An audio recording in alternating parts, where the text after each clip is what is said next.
Z plus security পাচ্ছেন শুভেন্দু অধিকারী। কোচবিহারের ঘটনার পরে নিরাপত্তায় কড়া নজরদারি কেন্দ্রের।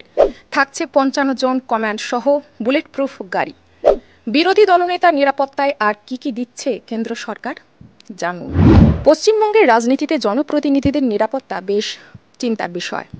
এদিকে বছর ঘুরলেই বিধানসভা নির্বাচন, আর এমন পরিস্থিতিতে দেশের সর্বোচ্চ স্তরের জেড প্লাস শ্রেণীর নিরাপত্তা পেতে চলেছেন বিরোধী দলনেতা শুভেন্দু অধিকারী। আসলে জলপাইগুড়ির নাগরাকাটায় বিজেপি সাংসদ খগেন মুর্মু ও বিধায়ক শঙ্কর ঘোষের উপর হামলার পরই কেন্দ্রীয় স্বরাষ্ট্রমন্ত্রক সিদ্ধান্ত নিয়েছে শুভেন্দুর নিরাপত্তা আরও জোরদার করা হবে। যদিও গতই ৫ই অগস্ট কোচবিহার সফরে শুভেন্দুর ওপর প্রাণঘাতী হামলার অভিযোগ উঠেছিল, আর এসব দিক পর্যালোচনা করে এমন সিদ্ধান্ত নিতে চলেছে কেন্দ্র। সূত্রের খবর, এবার থেকে দেশের যে কোনো প্রান্তে গেলেই নন্দীগ্রামের ভূমিপুত্র জেড প্লাস সিকিউরিটি পাবেন, কারণ নিজের রাজ্যের কোচবিহার জেলাতে যেখানে দুষ্কৃতীদের হাতে আক্রান্ত হতে হয়েছে শুভেন্দু অধিকারীকে, সেখানে নিজের এলাকাও কতটা নিরাপদ, তার জন্য সে নিয়ে প্রশ্ন থেকেই যাচ্ছে।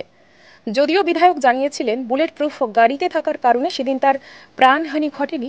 এই ঘটনার পরই কেন্দ্রীয় স্বরাষ্ট্রমন্ত্রী অমিত শাহ প্রাক্তন সাংসদ নিশীথ প্রামাণিকের সঙ্গে ফোনে কথা বলে বিস্তারিত তথ্য জানেন এবং নর্থ ব্লকের শীর্ষ কর্তারা শুভেন্দুর সঙ্গে সরাসরি কথা বলে তার নিরাপত্তা ব্যবস্থার জন্য নতুন করে জেড প্লাস সিকিউরিটি দেওয়ার সিদ্ধান্ত নেওয়া হয়।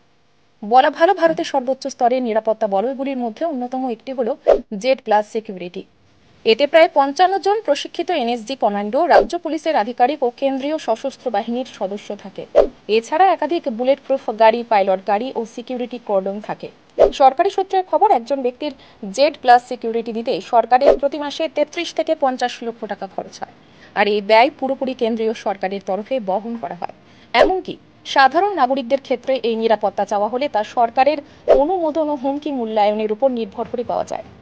তবে বিশেষ এই নিরাপত্তা সাধারণত বড় রাজনৈতিক নেতা, ব্যবসায়ী, সেলিব্রিটি বা যাদের বিরুদ্ধে উল্লেখযোগ্য নিরাপত্তা হুমকি রয়েছে তাদেরকে দিয়ে থাকে কেন্দ্র সরকার।